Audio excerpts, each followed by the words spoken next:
Face à l'évolution des recos concernant la gestion de l'épidémie Covid-19, nous vous proposons un nouveau diaporama commenté qui va faire le point sur les éléments nouveaux et reprendre ceux pour lesquels nous sommes souvent sollicités ainsi que ceux qui nous paraissent les plus importants au regard des retours d'expérience de gestion des clusters qui surviennent actuellement en région. Le virus circule encore activement sur notre territoire. Les hospitalisations des patients atteints de Covid-19 en réanimation sont encore nombreuses, ainsi que les clusters dans les établissements de santé et les établissements médico-sociaux. Pour ce qui concerne les clusters, la vitesse avec laquelle sont mises en œuvre les mesures de prévention de la diffusion est essentielle pour en limiter l'impact. Le diaporama est organisé en plusieurs parties, avec tout d'abord un point portant sur les tests diagnostiques, suivi par un point portant sur les précautions dites Covid-19 qu'il faut mettre en place autour des patients ou résidents cas suspects au contact. Enfin, nous ferons un point complet portant sur les transferts et terminerons par des mesures peu ou pas modifiées, mais néanmoins importantes selon notre point de vue. Avec la mise à disposition des tests antigéniques, il nous a semblé important de reprendre les recos concernant l'utilisation de chaque type de test. Nous allons voir la place de la PCR, des tests antigéniques et de la sérologie pour les patients et pour les professionnels. Les tests à disposition pour le diagnostic de Covid-19 ne sont pas parfaits. Pour éviter les faux négatifs, en particulier avec les tests antigéniques qui sont moins sensibles que les tests PCR, il est important, face à une situation donnée, de déterminer la méthode de test la plus adaptée. Pour ce faire, il est nécessaire de déterminer s'il s'agit ou non d'un cas symptomatique, si un prélèvement nasopharyngé est envisageable, si on est dans les premiers jours de la maladie ou au contraire assez éloigné du début des symptômes, et enfin si le test est réalisé dans le cadre d'une investigation. Commençons par le cas d'un individu symptomatique. Il est important de savoir si on est plus ou moins loin du début des symptômes. En effet, les tests PCR peuvent se négativer une fois passée la première semaine, après le début des symptômes. Et le phénomène est encore plus marqué avec les tests antigéniques qui sont encore moins sensibles que les tests PCR. Si un test RT-PCR ou antigénique est réalisé après J7 et que ce test est négatif, il est important de ne pas exclure un Covid-19. De fait, lorsque l'on est au-delà des 7 jours, après le début des symptômes, en cas de signes évocateurs de Covid-19, il est recommandé de mettre en œuvre une sérologie dite de rattrapage si la PCR est négative. Le sérodiagnostic peut être réalisé dès J7 en cas de forme grave, mais ne doit pas être fait avant J14 pour les formes non graves pour lesquelles la détection de la réponse immune sera plus tardive. A l'inverse, si nous sommes dans la première semaine, suivant le début des symptômes, il est tout à fait possible, bien sûr, de réaliser un test de diagnostic classique. Le prélèvement de choix demeure aujourd'hui le prélèvement nasopharyngé. Cependant, il existe des contre-indications à la réalisation de ce prélèvement invasif. Elles sont notées ici. Elles sont importantes à prendre en compte, en particulier en cas de refus de prélèvement. Si le prélèvement nasopharyngé n'est pas possible, il peut être remplacé par un prélèvement de gorge. Par contre, la quantité de virus prélevée avec un prélèvement oropharyngé est inférieure à celle obtenue avec un prélèvement nasopharyngé. Donc en conséquence, pour ne pas accroître de façon trop importante le risque de faux négatifs, l'écouvillon de gorge devra impérativement être analysé avec la technique la plus sensible, c'est-à-dire la RT-PCR. À noter que les tests salivaires sont encore moins sensibles que les prélèvements de gorge. Ils ne doivent pas être encouragés aujourd'hui. Le risque de faux négatif est encore trop important. Donc, pour un individu symptomatique, si un prélèvement nasopharyngé a été possible, il est possible de réaliser le test de diagnostic en utilisant soit la PCR, c'est-à-dire une RT-PCR ou une RT-LAMP moins sensible mais plus rapide, ou encore un test antigénique. Les tests antigéniques pouvant être mis en défaut dès la fin de la première semaine, après le début des symptômes, ils doivent être réservés aux tests les plus précoces. Dans tous les cas, Quelle que soit la méthode, un test positif signe un diagnostic de Covid-19. Si le résultat est négatif, un test antigénique devra être confirmé par RT-PCR si l'individu présente un ou plusieurs facteurs de risque d'évolution vers une forme grave de Covid-19. Venons-en maintenant au cas des sujets asymptomatiques. Comme précédemment, la première question à se poser est celle du prélèvement nasopharyngé.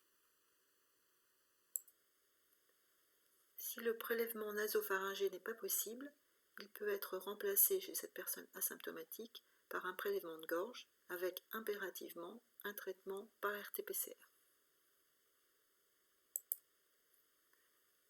Dans le cas où le prélèvement nasopharyngé est possible, le choix du test à réaliser en priorité va dépendre s'il s'agit ou non d'une investigation autour d'un cas. Commençons avec les cas d'investigation de contact, comme par exemple le cas d'une professionnelle contact d'une de ses enfants atteintes de Covid-19, ou encore le cas de résident d'une unité fermée type unité d'Alzheimer où a été détecté un cas. Alors jusqu'ici, la RT-PCR était requise et à réaliser le plus tôt possible avec, en cas de résultat négatif, un nouveau test à J7 après la guérison du cas. L'avis récent de la HAS permet dorénavant l'utilisation des tests antigéniques pour ces cas, dans les mêmes conditions de réalisation que les tests PCR.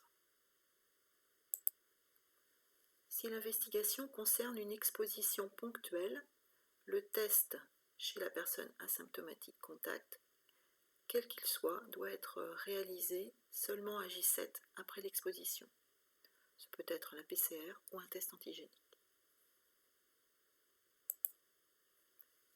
La dernière situation concerne les tests réalisés en dehors des investigations autour d'un cas ou dans le cadre de la gestion d'un cluster. Dans ces cas, les tests antigéniques peuvent être utilisés en priorité. En établissement de santé, ce sera par exemple pour les patients arrivant aux urgences ou pour les autres services, les patients qui présentent un ou plusieurs facteurs de risque d'évolution vers une forme grave de Covid-19. Les tests antigéniques peuvent aussi être utilisés pour les dépistages réguliers des professionnels. Enfin, en EHPAD, ces tests vont pouvoir concerner les visiteurs qui pourront avoir des tests soit en RT-PCR réalisés dans les 72 heures avant la visite ou des tests antigéniques réalisés le jour même de la visite. Enfin, ce diaporama est l'occasion de souligner deux notions. Tout d'abord, celle qu'il n'est pas utile de retester un positif et aussi donc une notion amenée par l'Agence Santé Publique France récemment qui a défini les personnes guéries comme les individus ne pouvant pas être considérés à risque d'être réinfectés pendant les 2 mois suivant la première infection.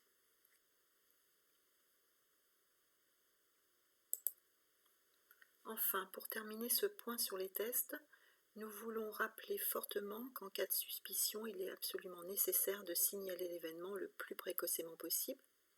Ce signalement doit être fait sur ISIN pour les patients et les professionnels des établissements de santé, en dehors des cas avec acquisition communautaire. Concernant les résidents et les professionnels des EHPAD et autres EMS, le signalement doit être fait sur la plateforme Vous à nous de l'ARS. Dans tous les cas, dans les établissements type EHPAD ou dans les services concernés des établissements de santé, il est absolument nécessaire, dès la première suspicion, dès le début, et à ce moment précis, de stopper au maximum les activités collectives, le cas échéant, ainsi que les admissions.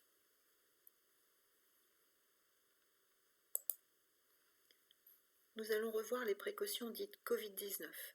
À ce titre, en équipe, nous avons décidé d'arrêter de mentionner les précautions complémentaires contact et gouttelettes et allons à partir de maintenant changer de terme et parler de précautions Covid-19. En effet, si les précautions Covid-19 sont proches des PCC et des PCG, elles ne se superposent pas exactement et ce qui, de notre point de vue, apporte de la confusion dans les messages. Autre point important, nous voulons souligner que ces précautions s'appliquent non seulement au cas, bien sûr, mais aussi aux contacts identifiés et suspects d'être atteints de Covid-19. La mise en œuvre des mesures autour des contacts des suspects est essentielle pour enrayer le plus précocement possible la diffusion du virus dans le service ou dans l'établissement autour d'un cas. Nous allons voir la durée de mise en œuvre des précautions Covid, puis revenir sur les précautions en elles-mêmes dans un deuxième temps. Un certain nombre de définitions sont rappelées sur cette diapositive, en particulier l'amélioration clinique, l'immunodépression et la notion de forme grave. Ce sont des points importants pour déterminer la durée de mise en œuvre des précautions autour des patients cas suspects au contact. Autour des cas atteints de Covid-19, les précautions doivent être mises en œuvre pour une durée qui varie de 7 à 24 jours en fonction de la présence ou non de symptômes, et le cas échéant de la présence ou non d'une forme grave, et enfin de la présence ou non d'une immunodépression. La durée de mise en œuvre des précautions a été évaluée en fonction des connaissances concernant la contagiosité des patients selon leur statut. Ces recos pourront évoluer dans le temps, bien sûr.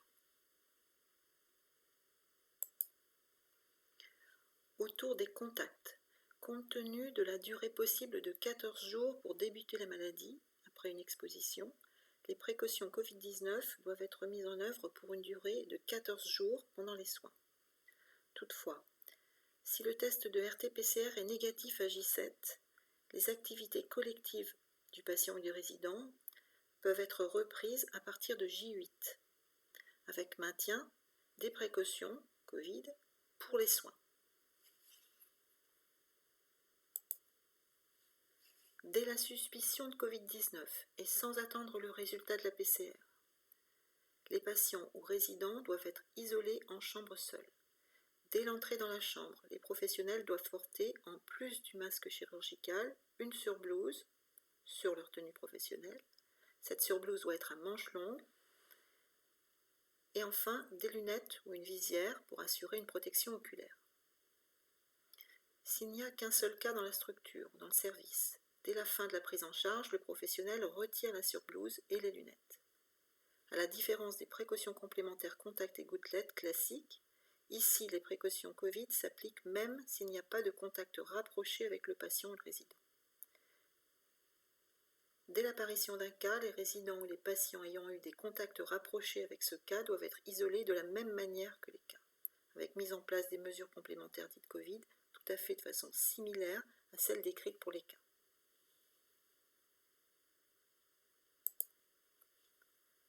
Nous profitons de ce diaporama commenté pour rappeler les bonnes pratiques.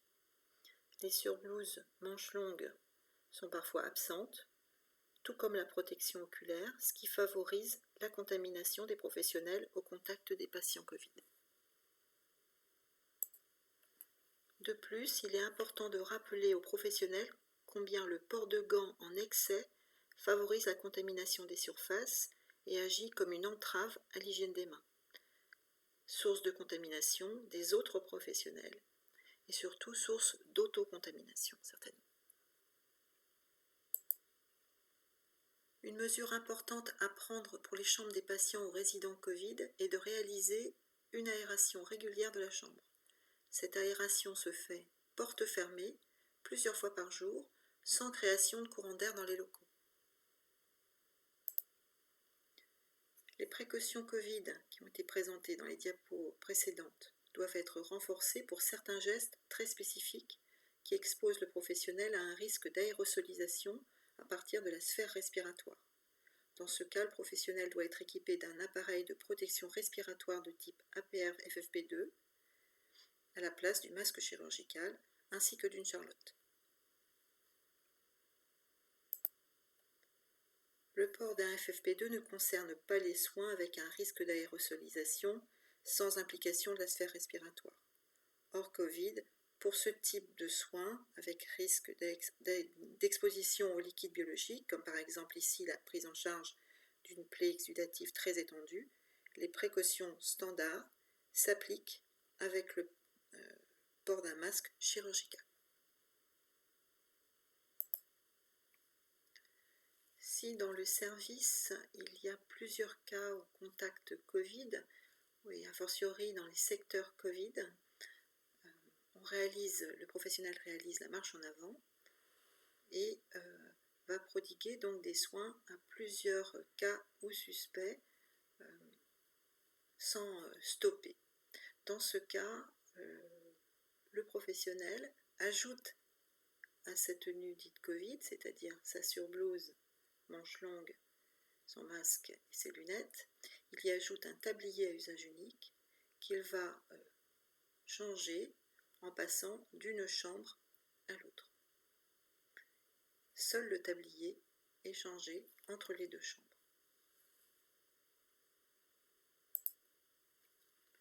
Alors pour les personnes qui distribuent les repas, par exemple, c'est-à-dire qui vont être amenées à s'occuper des personnes Covid, cas ou suspects, mais sans soins directs, nous proposons deux solutions.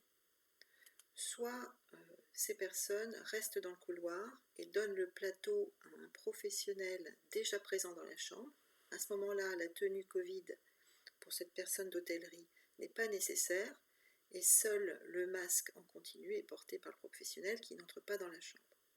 Mais plus souvent, ce sera nécessaire d'entrer dans là où les chambres où sont hospitalisés des résidents ou des patients Covid, cas ou suspects. À ce moment-là, le professionnel qui apporte le repas sera revêtu de la tenue Covid, avec une surblouse manches longues, des lunettes et un masque chirurgical. Par contre, s'il y a plusieurs chambres Covid, à la différence des professionnels qui font des soins au contact direct des patients ou des résidents, il ne sera pas nécessaire pour ces personnes qui apportent les repas de protéger leur surblouse avec un tablier à usage unique changé à chaque chambre. Seule la surblouse à manches longues suffira. Quand est découvert un premier cas ou un premier petit cluster dans un service, un établissement de santé ou dans un EHPAD, il est mis en œuvre un dépistage de l'ensemble des patients et professionnels du service ou de l'ensemble des résidents et professionnels de l'EHPAD. Ce dépistage massif a pour objet de décrire précisément la situation de l'unité géographique considérée. Les résultats sont obtenus plus ou moins rapidement, en fonction de la rapidité avec laquelle vont être réalisés les prélèvements et les tests. Il arrive fréquemment que soit oublié le fait de rechercher les contacts rapprochés du ou des cas qui sont à mettre en précaution Covid, immédiatement sans attendre les résultats du dépistage. Nous le voyons souvent et en absence d'isolement de ces patients, de ces résidents suspects, le SARS-CoV-2 va pouvoir diffuser très vite dans l'établissement pendant quelques heures à quelques jours. Plusieurs retours d'expérience ont bien montré que tout retard à l'isolement des contacts rapprochés du ou des premiers cas contribue à la diffusion rapide du virus et à l'obtention d'un gros cluster qui est ensuite difficile à maîtriser. Donc toujours bien distinguer d'une part le dépistage massif réalisé sur les contacts et les autres patients ou résidents de l'entité géographique étudiée, et d'autre part des actions à mettre en œuvre spécifiquement et le plus précocement possible autour des cas qui sont rapprochés du cas initial. Donc ces deux choses ont des objectifs distincts, complémentaires, chacun doit être fait.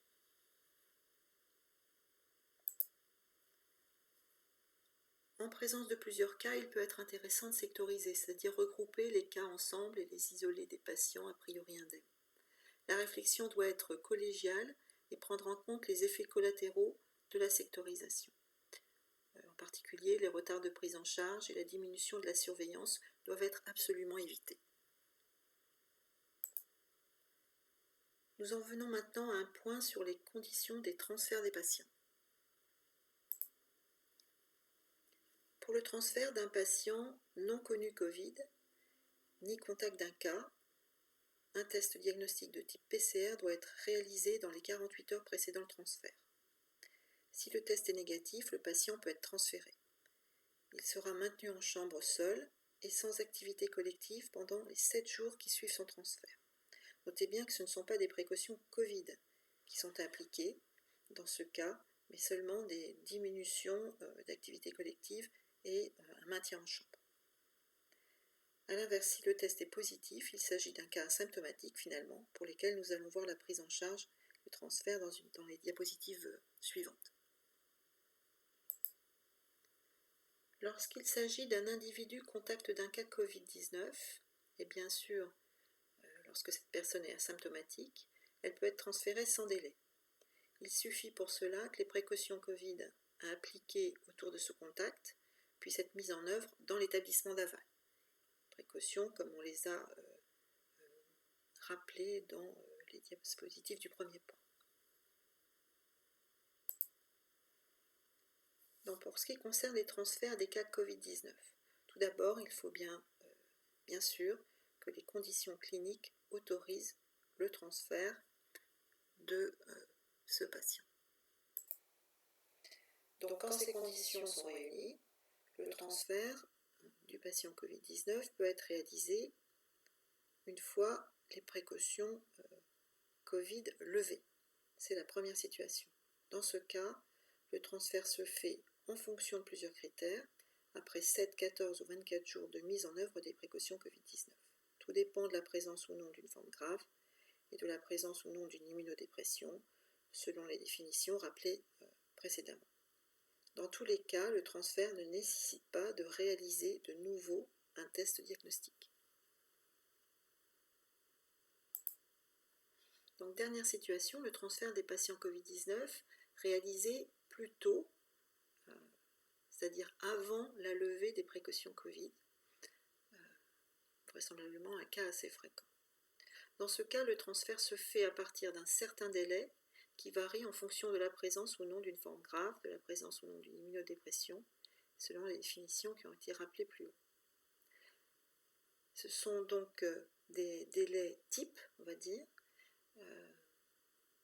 des transferts anticipés avant ces délais butoirs peuvent être envisagés, mais dans ce cas-là, il est nécessaire de réaliser un test RT-PCR et obtenir un test négatif ou un test positif avec un CT supérieur à 33, c'est-à-dire des résultats qui signent que l'individu est extrêmement peu ou plus du tout contagieux. Pour terminer, nous allons revenir brièvement sur un certain nombre de points qui sont importants et pour lesquels des modifications souvent mineures sont à connaître.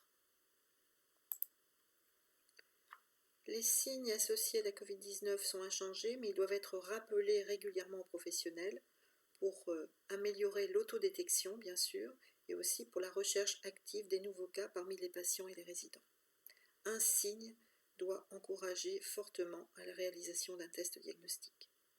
Chez les professionnels, c'est impératif, avec éviction dans l'attente du résultat.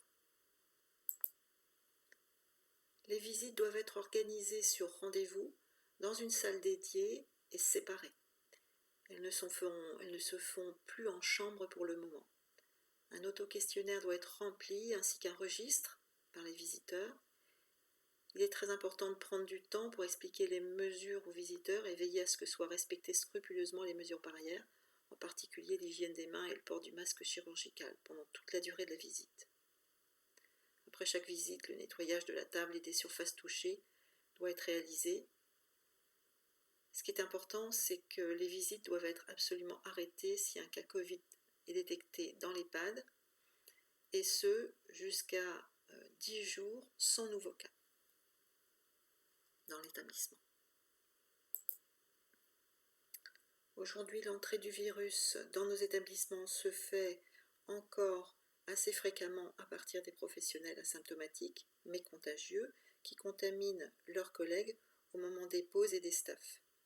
Nous vous recommandons de limiter absolument le nombre de personnes en pause ou en même temps, le respect strict de la distanciation pendant ces moments, où le port du masque ne peut pas être toujours maintenu, et l'aération de la pièce après la pause, et de façon régulière.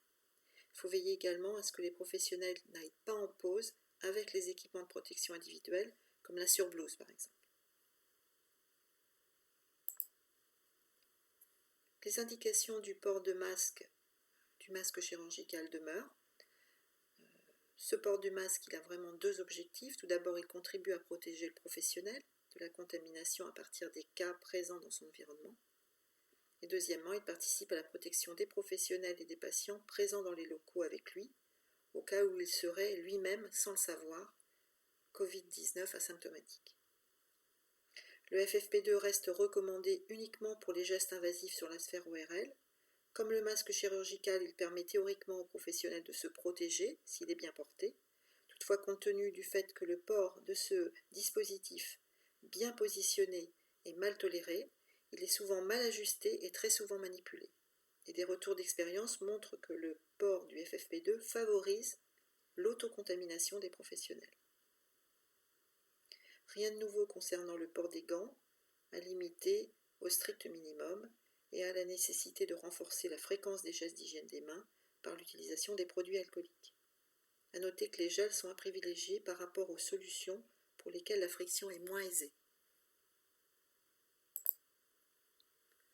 L'importance du bio-nettoyage est encore à souligner. Lors de la survenue d'un cluster, nous recommandons d'augmenter significativement la fréquence de nettoyage des surfaces les plus touchées et d'aérer très fréquemment les chambres des patients, cas et contact plusieurs fois par jour. Concernant l'élimination des EPI, les recommandations ont évolué.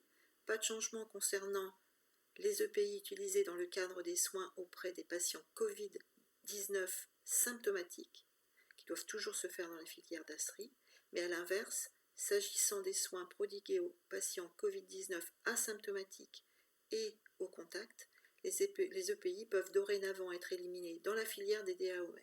Dans ce cas, les sacs doivent être en double emballage et stockés 24 heures dans vos locaux avant l'élimination définitive dans la filière. La toilette mortuaire des patients Covid-19 ou des suspects est maintenant autorisée. Cependant, elle est soumise à plusieurs restrictions qui sont présentées ici. Elle doit être réalisée par des professionnels et sans utilisation d'eau.